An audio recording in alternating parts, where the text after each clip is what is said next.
Fala, galera do Globo, tudo bem? Eu sou o Rafael Torres, professor de redação do QG do Enem, e há dias dessa prova tão esperada, ao longo de um ano tão exaustivo, eu tenho certeza, fica alguma dúvida quanto ao que nessa reta final pode ser feito em prol do aperfeiçoamento da sua condição de resolução de prova, do que você pode fazer para incrementar o seu resultado. E se eu tivesse que escolher um aspecto com que se poderia contar nessa reta final para aprimorar a sua produção, no caso de redação, eu escolheria falar disso aqui, dá uma olhada. Eu escolheria que a gente pudesse conversar a respeito dos chamados critérios de correção. Durante muito tempo, o conceito de boa redação ficou atrelado a dom, talento, enfim. E com o passar do tempo, a redação ganhou toda uma técnica que faz com que sua produção agora passe necessariamente por uma série de pré-requisitos. Você consegue hoje escrever, mesmo sem dom e talento, com base em aprendizado. Entretanto, esse aprendizado tem duas pontas. A primeira ponta é a da produção. É o quanto você consegue contar com isso como ferramenta de maior esclarecimento a respeito de suas ideias, opiniões, pontos de vista, que é o que uma dissertação pede. Mas, ao mesmo tempo, existe um outro lado, que é o lado do corretor, o lado daquele que observa aquilo que você produziu e avalia, quantifica, dá nota. E o que durante muito tempo as pessoas parecem não ter entendido é que um texto, para ser considerado eficaz, precisa atender essas duas pontas. Precisa ser eficaz na produção, mas de uma forma em que essa eficácia coincida com o que o avaliador considera como eficaz. Para isso, com o passar do tempo, foram sendo desenvolvidos alguns critérios com os quais a nota final é obtida, gerada.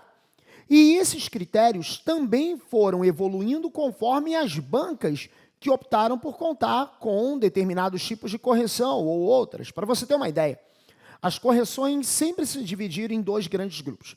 O grupo das correções holísticas, que olhavam para a redação como um todo, e as chamadas correções analíticas, que subdividiam a nota em critérios. Essa correção analítica é a que predomina hoje na maior parte dos vestibulares, e o Enem parece ter criado ainda mais um estágio de evolução, promovendo aquilo que a gente conhece hoje como seus critérios de correção. E, para isso, a gente precisa dar uma olhada no que cada um dos critérios pede, de forma que se atenda, que se atinjam as expectativas, as ambições da banca. Com base nisso, vamos dar uma olhada e a gente conversa um pouco a respeito desses critérios e o que exatamente a banca do Enem quer com cada um deles. Vamos começar pelo que a gente chama, dentre os critérios, de competência 1. Vamos lembrar que essa prova é feita com base em habilidades e competências, que nada mais são do que conhecimentos adquiridos e aplicação desses conhecimentos. Dessa forma, o que o Enem busca é saber se houve um aprendizado técnico a respeito da construção do texto e o quanto você conseguiu transformar isso em prática. Vamos dar uma olhada no que cada uma dessas competências, critérios, pede, lembrando que, para totalizar os 1.000 pontos, cada uma delas fica valendo, sendo 5, 200 pontos. Dá uma olhada. Primeira competência de que o Enem fala: demonstrar domínio da norma padrão da língua escrita. Vamos dar uma analisada na expressão que resume com qualidade aquilo de que a gente está falando nesse primeiro momento, que é a chamada norma padrão, ou seja, o conhecimento atrelado à gramática. Então, na verdade, o que a gente chama de competência 1 é o quanto o candidato consegue demonstrar de produção gramatical, atendendo às expectativas de uma norma dita padrão. Vale lembrar que a gramática não é cobrada só por ela própria, mas ela acaba por legitimar mais as suas ideias, tornar mais crível o seu discurso. Aquilo que você diz ganha muito mais credibilidade. Se eu pudesse transformar essa competência 1 em uma medida prática, ou seja, aquilo de que você deve correr atrás nesse último momento para tentar aperfeiçoar a gramática do seu texto, eu resumiria isso a 5 aspectos gramaticais. Vem comigo, dá uma olhada. Eu te diria, para que essa gramática possa ser mais eficaz, que haja todo um cuidado com crase, concordância, e aí concordância, leia-se verbal e nominal, regência, verbal e nominal, mas principalmente a verbal, a colocação pronominal, que nada mais é do que ter a ciência de onde o pronome deve entrar, se em próclise ou em ênclise, tentando evitar a mesóclise, e ela sempre a pontuação, que mais do que um respirador, passa hoje a ser um organizador do discurso. Principalmente o uso da vírgula deve ser feito com toda a técnica possível, de forma que o leitor consiga subentender aquilo que se quer dizer com muito mais clareza e num nível superficial de compreensão ele também vá muito bem. O subentendido e o explícito precisam de uma pontuação equilibrada, para que mais do que ideias despejadas em um texto, você consiga tornar essas ideias legíveis, tá ok? Seguindo, essa competência 1 aparece ao lado de outras, mas que não envolvem diretamente o texto, o que não significa que o texto não possa impactá-las, ou seja, questão gramatical. Aí a gente vai para uma segunda competência que, volta para cá, apesar de ser uma competência, presume e pressupõe 3 critérios, ou subcritérios, se você preferir. O importante é que você entenda que, no que chamamos de competência 2, você precisa atender a uma série de pré-requisitos. Vamos dar uma olhada. Eu destaquei esses pré-requisitos dentro dessa única competência. Por exemplo, compreender a proposta de redação.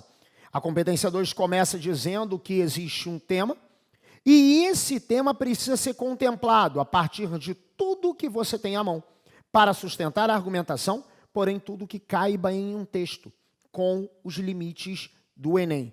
Lembra que para que essa proposta seja bem compreendida, bem esclarecida para o avaliador, todos os seus eixos temáticos, ou seja, todas as suas palavras mais importantes precisam ser valorizadas. Lembra que no ano passado, por exemplo, apareceu uma expressão tema, publicidade infantil em questão no Brasil. Levar em conta publicidade, ou seja, a atuação em si, infantil, ou seja, a quem ela se destina, e a realidade nacional, tudo isso é imprescindível para o atendimento completo ao tema. Caso você fale mais de um eixo do que dos outros, isso de alguma forma pode prejudicar a leitura por parte do avaliador, tá ok? Seguindo, ainda na competência 2, continua com aplicar conceitos das várias áreas do conhecimento. É o que hoje a gente chama de caráter transdisciplinar. E o que na prática isso significa? Significa que você precisa fazer com que algum conteúdo, conhecimento adquirido em meio escolar, possa servir como instrumento de sustentação da sua tese ou mesmo ilustrações ao longo do seu texto. Precisa ficar claro que o candidato contou com esse conhecimento adquirido de forma a fortalecer principalmente o seu desenvolvimento.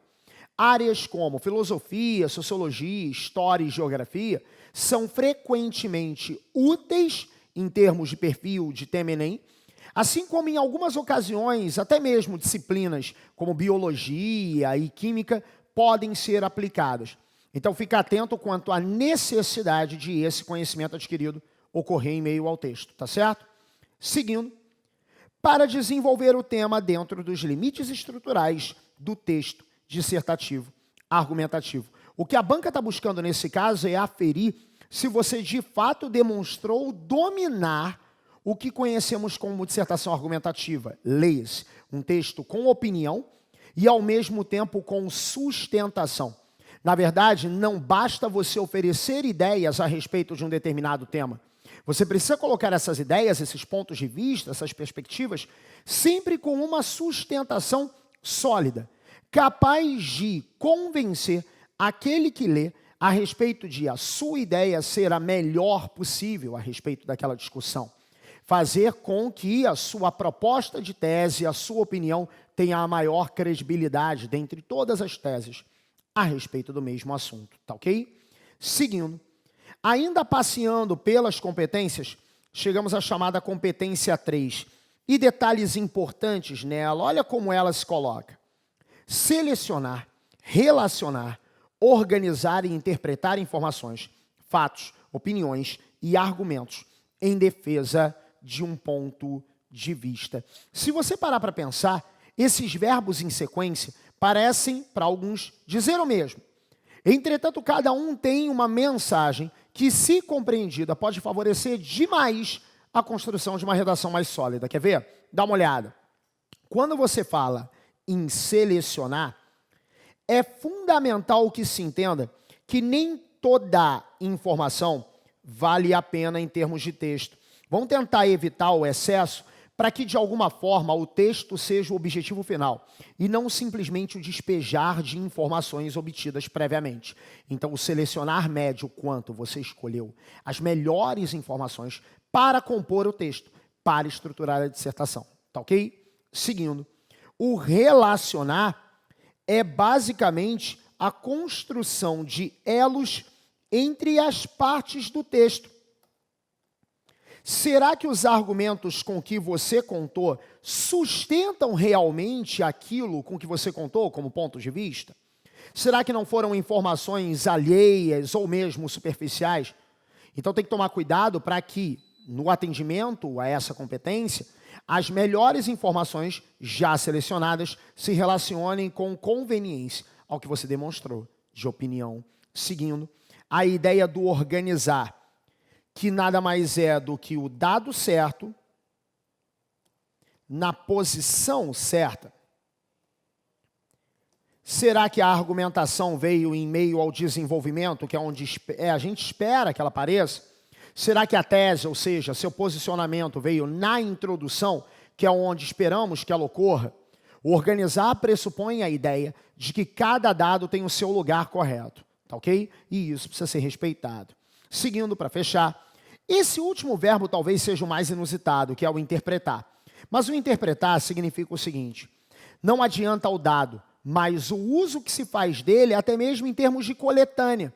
A coletânea de textos que a banca oferece pode ser um instrumento muito útil para a construção do seu texto.